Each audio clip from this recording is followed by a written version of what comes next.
boys, and welcome to the match preview for Hull City versus Middlesbrough. Kickoff is in less than 36 hours, but right now you have the chance to watch the match preview by your boy, Hypnos. Hey boys, I'm Luke and welcome to the Hypnos channel, the only YouTube channel that educates you on your Hull City Football Club. For more Hull City content, make sure to subscribe down below. And without further ado, let's hit the pitch. Alright guys, thank you for tuning in and welcome to the match preview for Hull City versus Middlesbrough. Every Hull City fan knows this is a crucial game for us to pick up 3 points because Middlesbrough is one of the few teams that we can dominate and control and beat, especially at home at the KCOM, even without any fans in it. So let's get into the match preview.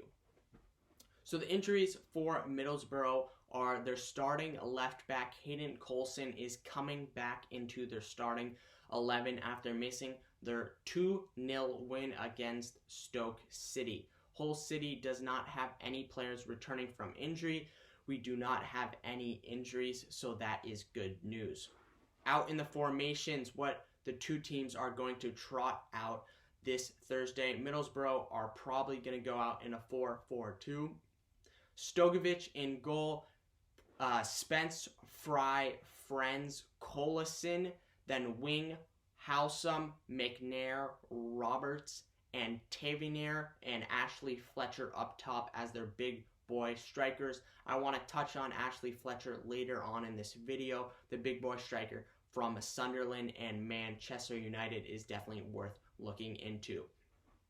For your team and mine, the Hull City Tigers, we are going to trot out presumably the 4-3-3 that worked perfectly against the 4-4-2 of Birmingham City. So in the 4-3-3, we are going to have George Long in goal, obviously.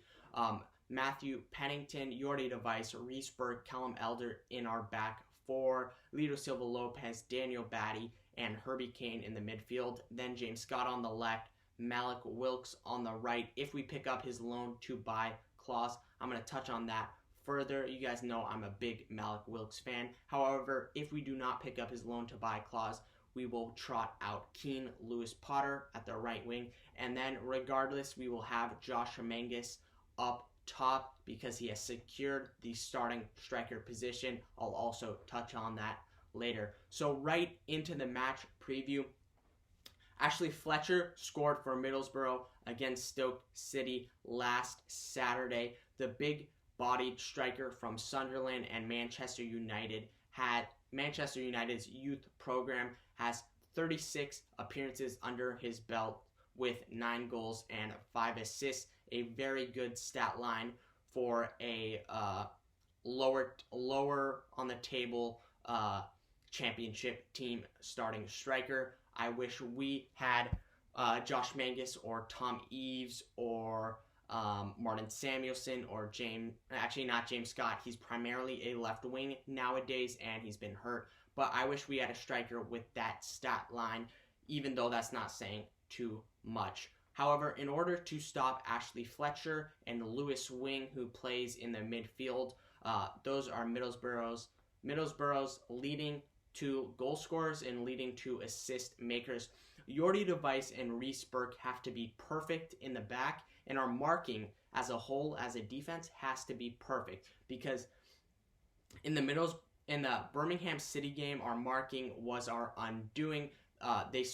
The Blues scored 2 goals off of crosses from Belay, and they completely undid us. Crawley and Gardner scored off headers just because foundationally our marking was horrendous. So Jordi Device and Reece Burke have to be in sync because Ashley Fletcher is one of the bigger players in the championship as a whole, and he has been known to score with his head and off crosses. So we have to mark him and we have to negate that goal scoring opportunities that they like to create for Ashley Fletcher. Now the Neil Warnock effect for Middlesbrough is going to be tough. If you guys don't know, Middlesbrough fired their manager about a week ago, and for Saturday's game against Stoke City, they appointed Neil Warnock as their new manager. And the wily veteran manager immediately made a difference, and the team came out much better. They looked like a completely different club, and they absolutely dominated Stoke City, winning 2-0. Granted, Stoke City have been on terrible form recently. Even if we pick up 1 point in this game against Middlesborough, Stoke City, we will be able to leapfrog Stoke City. Obviously, we need 3 points, and we want 3 points because of Barnsley and Luton Town right on our tail. We do not want to fall back into the relegation zone.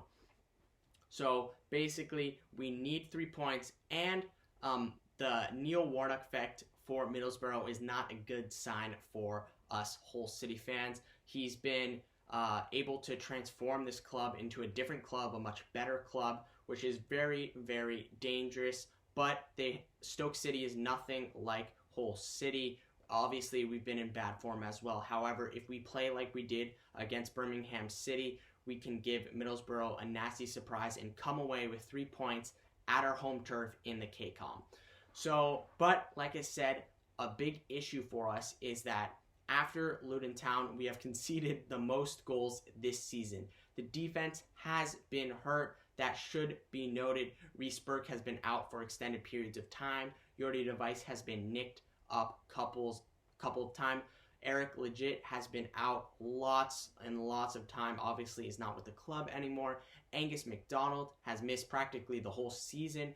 But, however, that's no excuse. We need to be on point for Ashley Fletcher and Lewis Wing, the Middlesbrough goal scorers. Like I said, this Middlesbrough game is crucial for us to come away with 3 points. But it also begins a crazy, exciting 21-day period in which we play 7 games. Yes, you heard me right. 21 days, 7 games for the Hull boys. As a Hull City fan, you love it because your team's going to be playing a ton, but it also worries you. Fitness concerns are going to come up more regularly because we're basically playing a game every 3 days. You're going to have to worry about the fitness of the players. How is Grant McCann going to manage the lineup card? What are some of the lineup changes he's going to do? This is another reason why signing Mallik Wilks permanently is crucial. He gives Grant McCann another body, another attacking body that is able to start for you, come off the bench early in the second half, come off the reserves bench, and it's just big that we keep him because we've lost so many bodies for this restart in these final 9 games of the championship season. So Mallik Wilks is crucial to have in the starting 11 and on the team permanently just because he provides another body, and as I've said, I am a big supporter of him and his game, his talent. I think he's just going to continue to grow as a 21-year-old. That's another reason I would like to sign him. Definitely want to see James Scott out there. I said he's definitely going to get the start. There's no reason Grant McCann wouldn't start him after he scored a goal against Birmingham City and has had a good training week. Hopefully he can continue to make big-time differences for the club. He's 19 years old. People are forgetting this. I mean, he's been spectacular in the game against Birmingham City and played well in his appearance against Charlton Athletic. And he's only 19 years old. We purchased him from Motherwell FC at $1.5 million. I mean, that's an expensive fee for us as a Hull City club. But Grant McCann has an eye for talent sometimes. Sometimes he hits right, like Leo da Silva Lopez from Wigan for $600,000 or James Scott from Motherwell. And I just would love to continue to see him in the starting 11 so he can grow as a player, grow as a youth player. And I mean, if we get Mallik Wilks signed permanently, like I said, we have our wingers for the future. Some people think I'm joking, but I'm fully legit. If we sign Mallik Wilks, our wingers for the future are set, and then we can focus on the other aspects of the team to address in the summer transfer window. All right. The battle for the starting striker position has been an absolute roller coaster this season, but with his last performance, Josh Mangus has put aside any doubts any Tom Eaves supporters have had, any pre-notions that Tom Eaves could win back this starting job. For the most avid Tom Eaves fans, have to have disappeared in the wind because Josh Mangus has this starting striker spot firmly in his grasp. Everybody knows I'm kind of biased. I do not like Tom Eaves. I've made that known. I do, however, like Josh Mangus, especially after his performance against Birmingham City. Obviously, he scored the opener against Birmingham City in the 2nd minute, but after that, he played a huge part in the James Scott goal, flicking on a perfect pass to Leo da Silva Lopez, who then whipped in a cross for James Scott to head in. So he's proven that he can score goals and he can help create goals, and that's what you want from a striker. Also, this is another big thing. If you watch the St. Andrews broadcast, you could see that Josh Mangus had become more and more of a leader. The broadcast didn't obviously show it that much, but you can notice him calling out instructions and encouragement to teammates at every interval and every possible chance. He's becoming more and more of a leader. We've got Yori Device in the back as our captain to be a leader, but Josh Mangus can provide experience for James Scott, 29, and Mallik Wilks, 21, if we permanently sign Mallik Wilks. So that is big on another reason why Josh Mangus has the striker spot firmly in his grasp. Callum Elder has broken into our top 3 players with assists. He whipped in a perfect free kick to Josh Mangus. A cool little note I thought I'd share with you guys. He has broken into our top 3. The other 2 players are Callum Grugitsky and Jared Bowen, but it's just nice to have someone in our top 3 assist makers that is currently still on the team. So that was nice.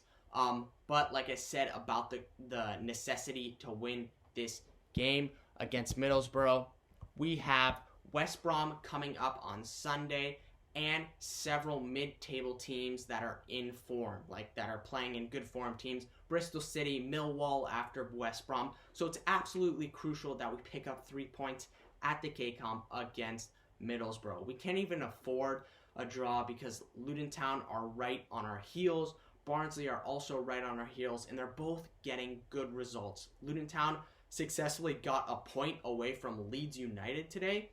Honestly, think about that. The worst team in the championship, Luton Town, got a point in a draw against the best team in the championship, Leeds United. That is frightening as a Hull City fan because you just know they are absolutely on our heels. So, I mean, looking at the schedule for weeks and months, every Hull City fan knew this game against Middlesbrough was going to be absolutely crucial, but we didn't know that after the restart, Barnsley and Luton Town were going to be closing fast, and that West Brom and Bristol City and Millwall, these teams were coming up on the horizon, and opportunities to pick up points are running out for us fast. We are dangerously close to the relegation zone, but another dangerous thing is we have some tough competitions coming up after this Middlesbrough game. So getting 3 points here is absolutely crucial. Absolutely crucial. So regarding the Mallik Wilks decision, like I said, God forbid he doesn't, he's not in the team anymore for the Middlesbrough game if we don't activate his loan to buy clause and settle on agreement with Barnsley. I estimate that Keane Lewis Potter will fill in at right wing. Tom Eaves could fill in there, Martin Samuelson, but I think Grant McCann will give it to Keane Lewis Potter if Mallik Wilks isn't there. Regarding the Mallik Wilks situation, Grant McCann has been interviewed and he still believes that Mallik Wilks can be signed permanently because he believes he wants Mallik Wilks in the team, wants him permanently, wants him in his starting 11. He's been open about this, and he says if a Mallik Wilks permanent signing is to happen, it'll have to come down to the wire on June 30th, which is today. As of recording this video, Hull City have a little under 4 hours to permanently sign Mallik Wilks. There is still hope, but it is scary hope because as each minute crawls by, it's more and more likely we don't sign my favorite player for Hull City. That's a frightening thought as a deep Mallik Wilks fan. And I know there's a very small chance we get him. However, there is still hope as of recording this video. Mallik Wilks has been openly keen on joining Hull after enjoying his loan stint here. But I mean, if he is to leave, like I said, alternative options are Martin Samuelson, Keane Lewis Potter, and Josh Bowler, the loanee from Everton.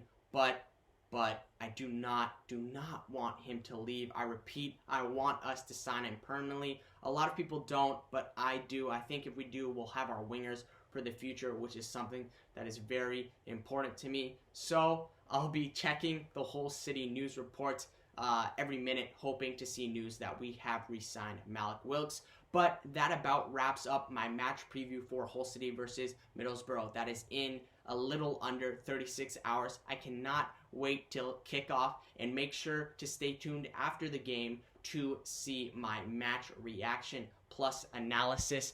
All right, boys, I cannot wait till kickoff to see the Hull City boys trot out on the pitch at the KCOM against Middlesbrough in less than 36 hours.